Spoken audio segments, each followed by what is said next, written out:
Boa noite, eu sou José Marcelo Santos e o Jogo do Poder está no ar. O convidado desta noite é um dos mais notáveis juristas brasileiros, o advogado Técio Lins e Silva. Foi secretário de Justiça do Rio de Janeiro e é um dos juristas que integram a Comissão de Notáveis que ajudaram a formular a proposta de novo Código Penal brasileiro. Também tem atuação marcante na defesa dos direitos humanos, tanto nacionais quanto internacionais.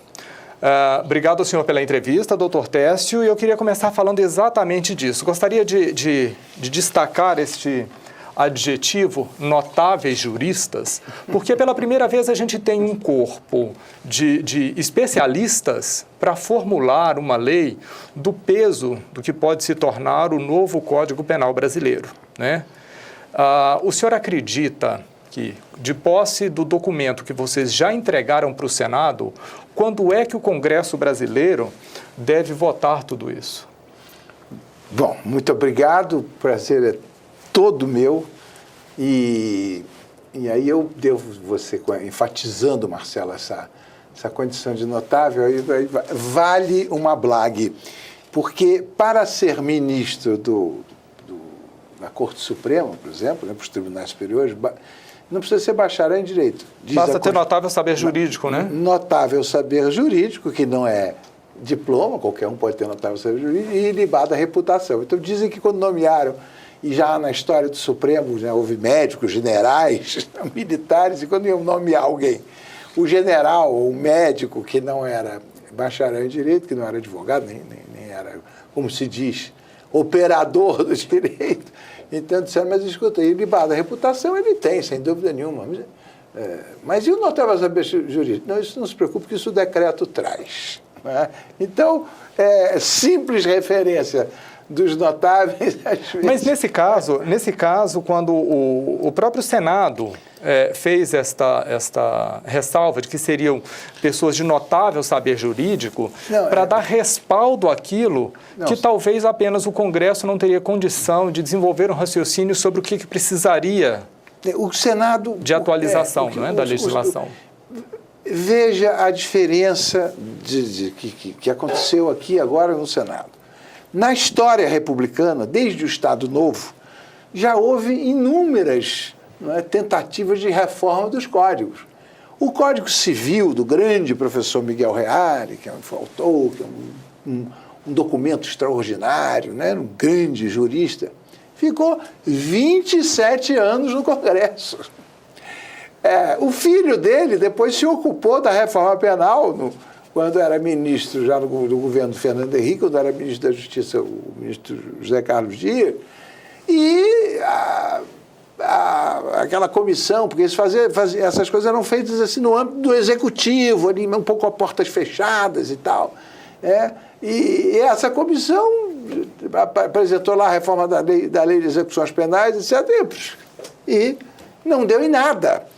O Senado tomou a iniciativa, ao invés de fazer ele próprio de redação de leis, confusão, o Senado nomeou uma comissão composta de advogados, de membros do Ministério Público, de ministros da Corte Superior, de juízes, de um técnico legislativo, enfim, uma comissão eclética de especialistas, de gente que está acostumada a lidar com a matéria, para propor o anteprojeto. E aí o Senado, obviamente, criou uma comissão e estabeleceu um prazo de 1 ano para rever o anteprojeto, que agora foi prorrogado, no sentido de que isso ande, no sentido de que isso tenha respaldo, e não repita o que os acadêmicos, o que essas comissões do passado fizeram, que era reunir-se e apresentar, a montanha parindo um rato. No caso, a academia, houve muitas críticas. Eu diria que as críticas são produtos do ciúme. O senhor está falando o quê? Os cursos de direito do país inteiro fizeram críticas a esta proposta? Alguns professores, alguns, a academia, que eu digo, me refiro um pouco brincando, alguns professores, faltou professores, faltou catedráticos titulares e tal, faltou autoridade. Então, e aí o que eu respondo é que, enfim, Freud explica, né? Isso é uma resposta que que, na verdade, um pouco de ressentimento de quem não participou, não teve o prazer e a honra de participar de uma reforma, que foi feita em 7 meses. Muito pouco tempo. A reforma de um código precisa de muitos anos. Bom, sim, mas se não fizer em 7 meses e apresentar um trabalho, que é um esboço de trabalho para a reforma, isso não acontece nunca. Então, e aí são mais de 540 artigos nessa. Mais de 500 artigos, praticamente dobrou. Por que dobrou? Porque foram incorporados a esse texto, a esse anteprojeto, hoje projeto já, né, hoje já tramita no Senado como projeto, foram incorporadas 177 leis penais que estavam fora do Código Penal. Ora, nós temos o Código Penal hoje e centenas de leis chamadas extravagantes que estão por aí, que as pessoas não conhecem, que o juiz tem dificuldade de aplicar, que o povo tem dificuldade de entender. A lei do inquilinato tem norma penal, o legislador bota norma penal aqui e acolá. A norma penal é sempre uma atração. O que vocês fizeram foi criar um documento que junte tudo isso, tornou-se um grande guarda-chuva. Exatamente. Para facilitar, inclusive, a tramitação de processos, né? Não, de tudo, e a compreensão e a aplicação da própria lei. O Brasil havia se comprometido nos foros multilaterais, internacionais, a combater tais e quais práticas. Por exemplo, tráfico de pessoas. Né? A questão dos direitos humanos, compromissos estabelecidos e não cumpridos, porque nunca o legislador transformou aquele compromisso internacional em lei. Então, todos esses compromissos internacionais que o Brasil assumiu perante a comunidade internacional foram transformados em texto do projeto. Estão incluídos. Então, hoje... Alguma coisa acabou ficando de fora em função de situações específicas? Porque na Câmara, por exemplo, os deputados também formulam propostas de reforma do Código. Mas em função de costumes, de religiões, do peso da bancada religiosa, por exemplo, algumas coisas estão deixadas de fora lá que estão contempladas aí. Temas espinhosos, isso é verdade. Como aborto, como descriminalização de drogas. É verdade. Nesta proposta, algum assunto ficou de fora ou tem tudo aí? Nessa proposta, eu diria que não houve nenhum preconceito para se enfrentar todas as questões de interesse público, de interesse penal. As questões que têm relevância penal estão aqui. É claro que as bobagens que estavam na lei, algumas condutas que são absolutamente... enfim, que não tem sentido, não tem relevância penal, não tinha razão de existir, essas foram banidas, foram abolidas, não foram reproduzidas. E foram reproduzidas outras tantas e aprimoradas já uma outra quantidade. Há imperfeições, é claro que há imperfeições, é uma obra humana, é claro que há equívocos, mas esses equívocos, essas imperfeições, não é produto da necessidade de apresentar um trabalho num tempo razoável. A Constituição quer, por exemplo, que o processo na justiça ande num razoável tempo. Né? Não quer que se eternize. É natural que, num razoável tempo, a comissão elaborasse um anteprojeto para que pudesse o Congresso, sobre ele, debruçar-se e apresentar à nação, não é, um código novo, um código moderno, atualizado, pelo menos, né, nesses 70 anos de vida que o código atual tem. E o senhor acredita que em quanto tempo os parlamentares conseguem fazer um esforço para apreciar esse projeto? Marcelo, tem uma pequena confusão que você citou há pouco, que é o seguinte: a Câmara dos Deputados continua legislando esparsamente ali, apresentando leis e votando leis, assuntos, quer dizer, artigos, modificações específicos. Pontuais, eles têm propostas pontuais. Então, a Câmara continua produzindo. Então, há várias leis votadas, vários projetos votados na Câmara. Não é que, eu diria, não é que briguem aqui, mas que terão que Isso pode atrasar. Terão que ser compatibilizados com este projeto. Muito bem, isto anda no Senado, depois vai para a Câmara e depois volta para o Senado. Então, todo o processo legislativo ele é lento, ele é demorado, enfim, ele é doloroso. Um código dessa envergadura também. Então, o Senado constituiu uma comissão de 10 ou 11 senadores, comissão essa que está trabalhando, ia terminar, o prazo era terminar em dezembro, mas, dada, enfim, a relevância e os outros afazeres do Senado, esse prazo foi prorrogado para o ano que vem. Então, nós não temos ainda o resultado do exame deste anteprojeto, do projeto que está em tramitação, que se baseou neste anteprojeto que a comissão que eu integrei apresentou à nação. Mas aí eu queria que a gente entrasse em algumas questões específicas. Essa é uma proposta que fala de temas espinhosos para a população brasileira, né? Eu queria detalhar alguns com o senhor. Temas muito polêmicos. Por exemplo, aborto. Há casos de descriminalização da prática, não é? Eu queria que o senhor explicasse esses casos. É preciso enfim, também compreender um pouquinho o que quer dizer, que código nós temos, de onde veio o Código Penal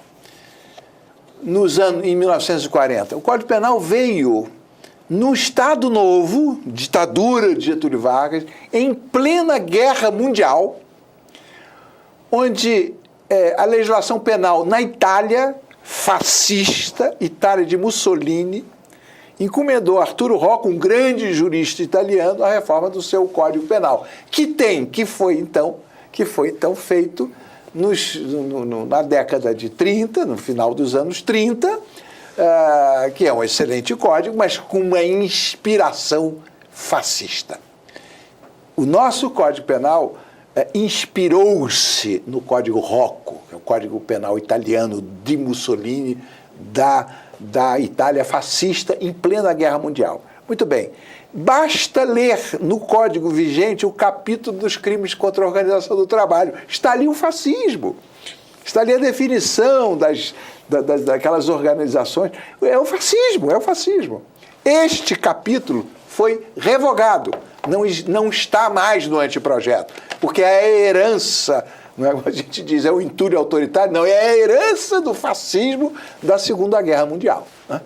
E o Brasil, né, claudicou, o Brasil quase que não adere ao eixo, quase que não adere aos aliados para combater o eixo, quase o Brasil em algum momento namorou, né, lá com o Filinto Miller, né, Getúlio entregou a mulher de Prestes, Olga Prestes, para os nazistas, né, onde ela morreu no campo de concentração e teve a filha que sobreviveu, que está aí viva até hoje. Enfim, nós tivemos uma ditadura complicada e depois, por força de vários fenômenos, inclusive pressão popular, pressão dos estudantes de direito, Getúlio Vargas então aderiu aos aliados e entrou na guerra contra o nazifascismo. E nesses 70 anos de vigência, o país mudou, né? O mundo mudou e o Brasil também. Nesses 70 anos, muita coisa aconteceu. Não é? O Código é um servidor público, no Brasil, aos 70 anos, o servidor público se aposenta. É obrigado a se aposentar, é compulsório. É compulsório. Então, nós temos um código septuagenário. Está na hora de se aposentar também, né? Pedindo para ir para casa. Não é? Então, o aborto é uma questão, enfim, eu não sei como será no Congresso, né? Porque há defensores e há opositores ferrenhos, né? A bancada chamada evangélica e tal, há muita gente que se opõe. Bancada religiosa em geral, né? Sim, bancada religiosa, porque não são só os evangélicos. Há uma reação da igreja como um todo. O projeto que está tramitando, ele introduz a regra da permissão do aborto no caso do feto anencefálico, que é um assunto já decidido pelo Supremo Tribunal Federal. Né? Não tem dúvida. Havia algumas dúvidas. Esse assunto, enfim, há mais de 10 anos eu lido como advogado com essa questão de aborto, de obtenção de permissão para o aborto do feto anencefálico, que agora o Supremo pacificou e esse assunto está encerrado. Esse anteprojeto, o projeto contempla, regulamenta, né? Quer dizer, reconhece. Há uma, digamos, uma abertura para o aborto desejado pela mulher, quando ela, por falta de condições psicológicas para concluir a gestação, até na primeira fase da gestação, ela pode ter a autorização. Na 12ª semana, né? 12ª semana que ela pode ter a autorização para o aborto. Eu não tenho dúvida que essa é uma questão não é que, digamos, abre a possibilidade da descriminalização do aborto. O aborto está proibido, o aborto está punido como crime contra a vida, está no capítulo dos crimes contra a vida, mas até a 12ª semana, se a mulher não tiver condições de concluir, de levar a bom termo a sua gestação para ter o filho, por tais ou quais razões, que serão atestadas.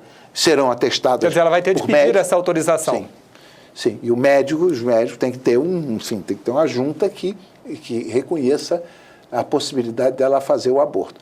É claro que isso é uma abertura, né? Porque isso é uma permissão para o aborto, fora daqueles casos clássicos de aborto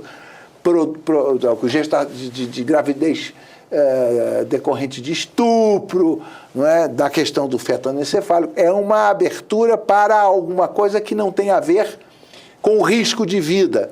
O aborto que impõe a risco de vida para a gestante é permitido pela lei. Então, é alguma coisa que não tem risco de vida, que não tem risco do feto, mas tem a questão da saúde mental, da tranquilidade. É um começo, digamos assim, do que seria, no futuro, não é, a descriminalização do aborto. Agora, esse tema vai produzir muita polêmica, com certeza. Agora, um outro tema que deve produzir muita polêmica é a descriminalização do uso de drogas, né, de entorpecentes. O projeto também, descriminaliza o consumo próprio, o uso, não é? O porte de droga para uso próprio. É diferente da lei vigente? Diferença de grau. Porque a lei vigente não pune o usuário de droga. A lei em vigor há muitos anos, o usuário de droga não vai para a prisão, ele não é autuado em flagrante, ele é levado à presença do juiz, aí o juiz faz uma admoestação, que ele não, enfim, dá um conselho, dá um carão e tal, e ele pode ser, e aí o juiz avalia as condições disso e pronto, enfim, encerra-se aí. Agora, quando a gente fala de consumo, como é que a polícia ou quem quer que seja vai conseguir quantificar o que é para consumo ou o que é para tráfico, por exemplo? Vou lhe dizer, nos Estados Unidos, há muitos anos, no estado da Califórnia, hoje nos Estados Unidos, vários estados admitem, quer dizer, não incriminam, não punem o porte para uso próprio. Agora, recentissimamente, o estado de Washington, o estado onde está a capital dos Estados Unidos da América, acaba de autorizar, de descriminalizar o consumo, a posse de droga para uso próprio, de 1 onça, que são 28,5 gramas. O estado da Califórnia, há muitos anos, admite o porte e considera para uso próprio de 2 onças, que são 56 gramas. O fumo, um cigarro de maconha tem 1,5 grama, 2 gramas se tanto, né? Então, 58 gramas é uma quantidade razoável, 28 gramas seria um maço de cigarros, digamos assim, né? Pois bem, Portugal, Uruguai, vários países já estabeleceram esses limites do que seja qual é a quantidade para consumo.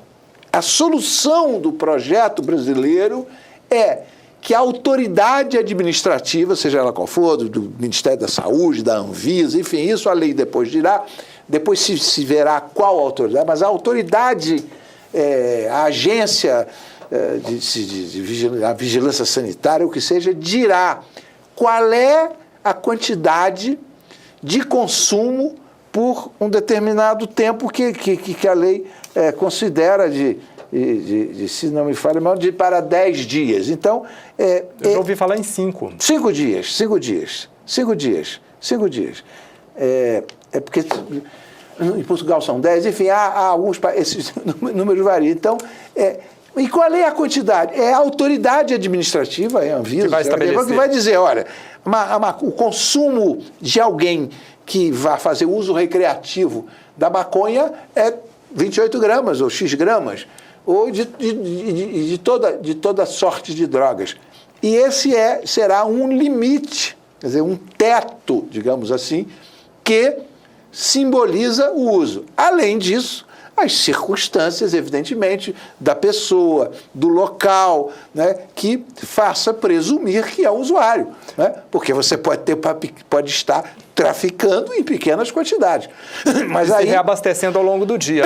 Mas aí é uma questão de sensibilidade da autoridade policial e da prova que será produzida. Mas, em princípio, para começo de conversa, é preciso estabelecer um teto. E o teto que o projeto brasileiro apresenta é esse. Quer dizer, não há crime se é para uso próprio, permite, inclusive mais, até a questão, né, de vez em quando a gente vê você preso com uma plantinha dentro de casa, tem uma plantinha, plantou lá, tem 2 plantinhas de maconha, é preso como traficante, porque e às a vezes lei é para consumo, né? Agora a gente estava falando de temas que essa proposta traz, e entre elas está a criminalização, né, do hábito de beber e dirigir, não é? Mas não é só isso, é beber, dirigir e usar drogas também, né? Esse é um grande desafio que hoje ainda é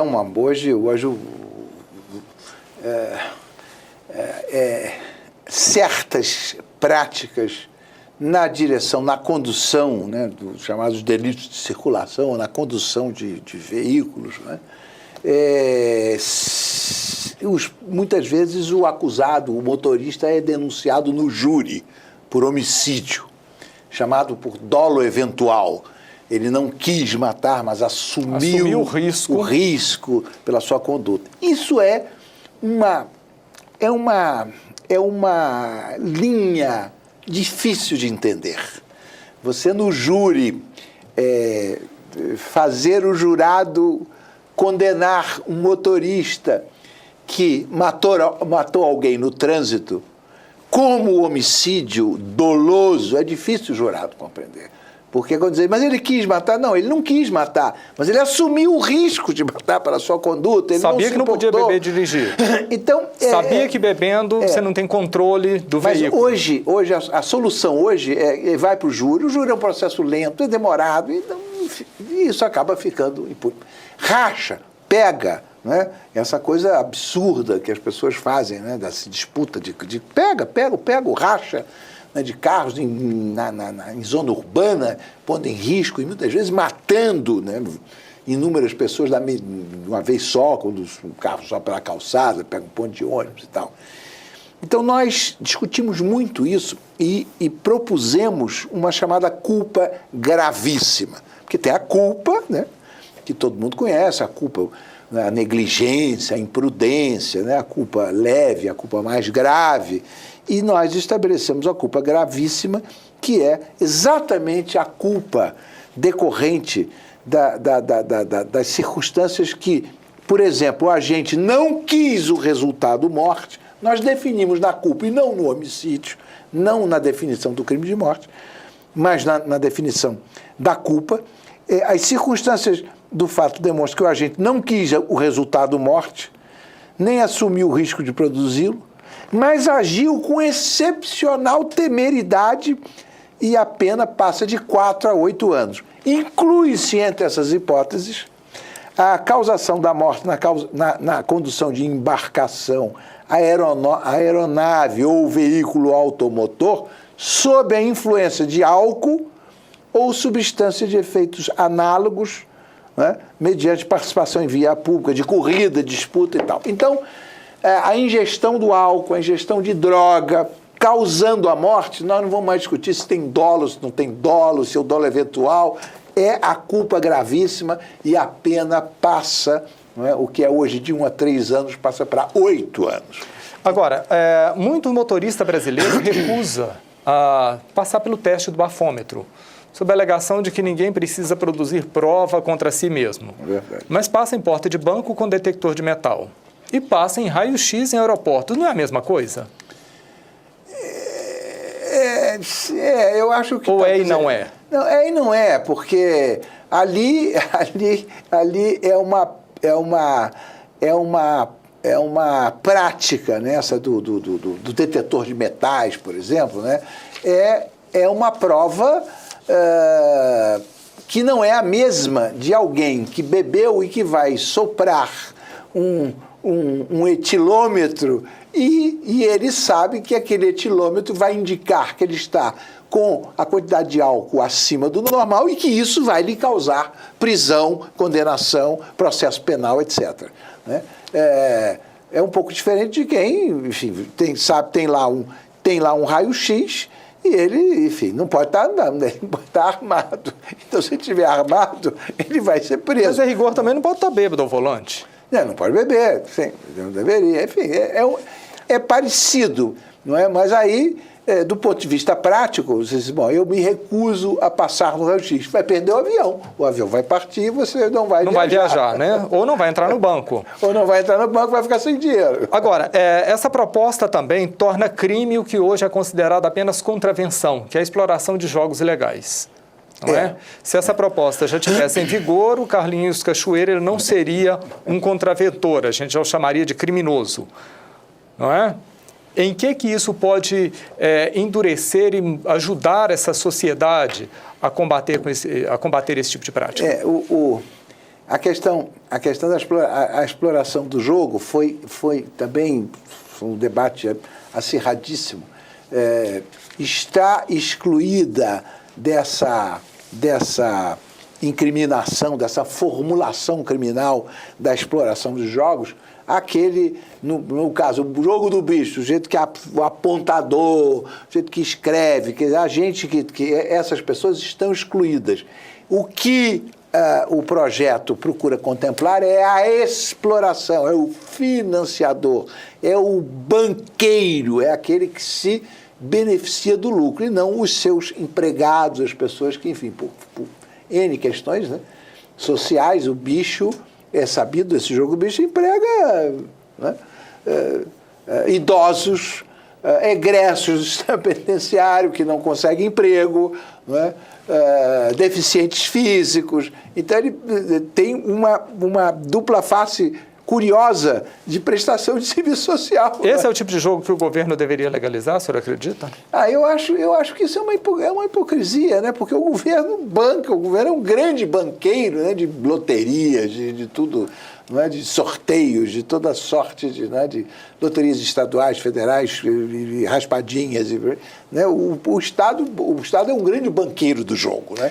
E aí fica a não legalização. Aliás, né, o proibido cria sempre, né, essa marginalidade. Nos anos 30, nos Estados Unidos, a lei seca, quando proibiram a venda do álcool, havia aquelas quadrilhas, né, Al Capone, o Dillinger, né, aqueles intocáveis combatiam o quê? Os bares que vendiam uísque.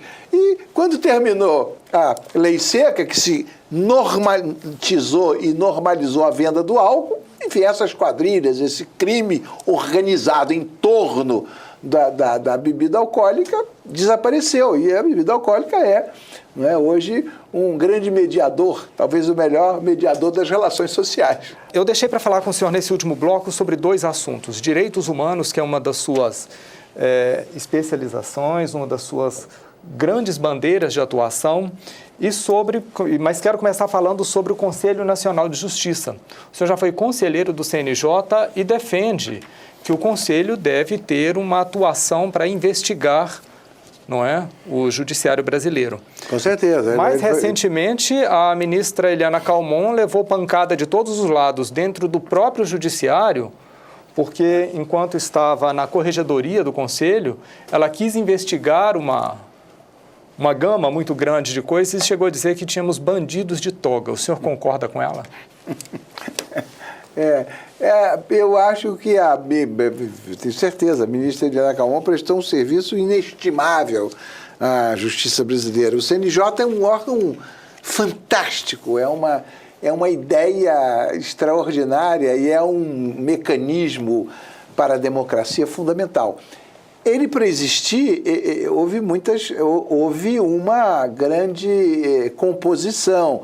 Primeiro, o órgão tem uma desigualdade, porque tem uma maioria esmagadora de membros do Poder Judiciário e uma minoria de membros fora do Poder Judiciário, representante do Ministério Público, da Ordem dos Advogados e da sociedade civil. Então, já tem um desequilíbrio.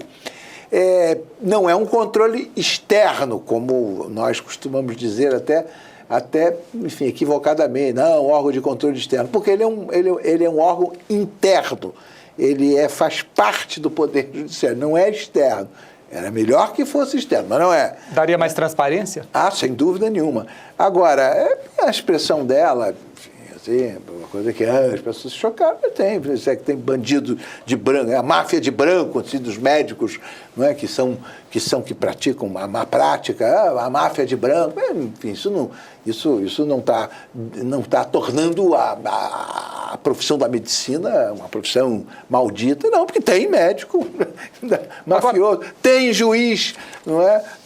E por que essa reação tamanha de parte do judiciário com essa investigação? Porque é um poder, né? Um poder, não é à toa que o preto é a cor do poder na toga, é uma caixa preta de ilhas dos vários tribunais e que o Conselho Nacional de Justiça trabalhou fundamentalmente por equalizar, juntar essas ilhas para transformar o Poder Judiciário numa coisa única, com um entendimento comum, com regras, que esse é o papel verdadeiro do CNJ, que é integrar o Poder Judiciário, estabelecer políticas públicas para o Poder Judiciário, regras, enfim, para tornar transparente, para usar uma expressão bem moderna, transparente, para ficar um poder ser conhecido.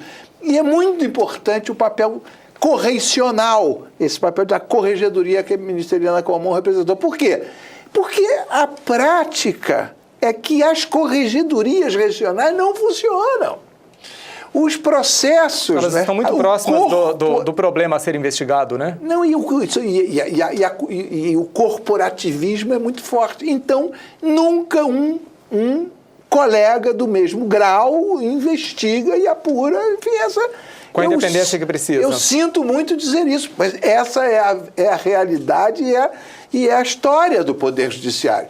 Então, a Corregedoria Nacional de Justiça, com o distanciamento que tem, porque, enfim, não integra aqueles órgãos que estão sendo investigados, é muito mais independente para apurar. E houve uma reação, porque ninguém gosta de ser investigado, de ser apurado, ninguém gosta de ser fiscalizado. Então, a reação de um poder que não estava acostumado, não é, a ser fiscalizado, porque... É um poder... Era um poder em si mesmo, né? Em si mesmo. O senhor tem uma atuação muito marcante na defesa dos direitos humanos e atendeu, né, teve vários clientes perseguidos pelo regime militar, alguns guerrilheiros, e eu queria uma avaliação sua da atuação da Comissão da Verdade, que foi criada recentemente, e da Comissão de Anistia do Ministério da Justiça, que estuda os casos e indeniza, né, pessoas que foram... torturadas e perseguidas políticas durante o regime militar. Eu aplaudo, eu sou absolutamente a favor e entusiasmado pelo trabalho da Comissão Nacional de Anistia, com o Paulo Abrão, um trabalho extraordinário, não é? E a Comissão da Verdade agora, que eu também acho que está, enfim...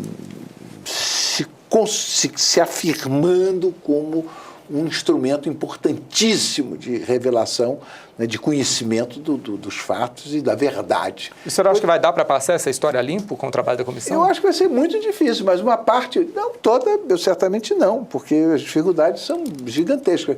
Mas eu confio, eu espero, torço e tenho essa esperança que me motiva e me move, que essa comissão consiga desvendar parte dessa história obscura, em que nos envergonha e que é preciso iluminar para que não se repita, coisa que foi feita em todos os países do mundo. E o senhor acredita que com o trabalho da comissão vai ser possível rever a lei da anistia? Porque ela beneficia não só o torturado, mas também o torturador, e deixa de fora o cidadão que foi condenado por prática considerada criminosa contra o Estado.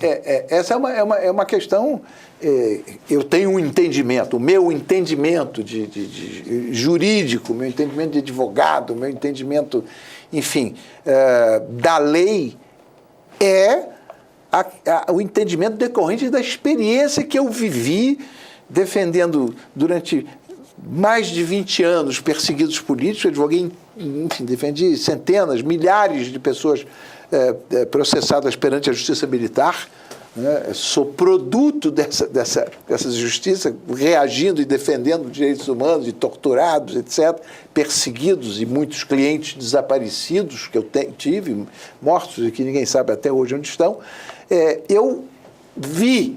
Eu testemunhei que quando a anistia chegou, vários clientes que eu defendia não foram anistiados, porque a lei da anistia exclui os que na época se chamavam crimes de sangue, ou seja, os atentados pessoais, etc. Ora, se a lei da anistia não anistiou, são mais de 300 pessoas naquela ocasião que ficaram fora da anistia, evidentemente ela não anistiou os que praticaram os atentados pessoais, os homicídios, as mortes e as torturas. Se é para anistiar, que anistie todo mundo, não é isso? se pode considerar. Ora, se há presos políticos que ficaram fora da lei da anistia, não se pode achar que com isso esses torturadores estão incluídos na anistia, dos outros não estão. Estão fora da anistia. Esse assunto, com certeza, daria mais um programa. A gente não conseguiu falar de 3/5 dos assuntos que gostaríamos nesse programa, mas mesmo assim, muito obrigado pela entrevista. Eu que agradeço. A você, muito obrigado pela audiência. O Jogo do Poder volta na próxima quinta-feira, às 10h30 da noite. Até lá.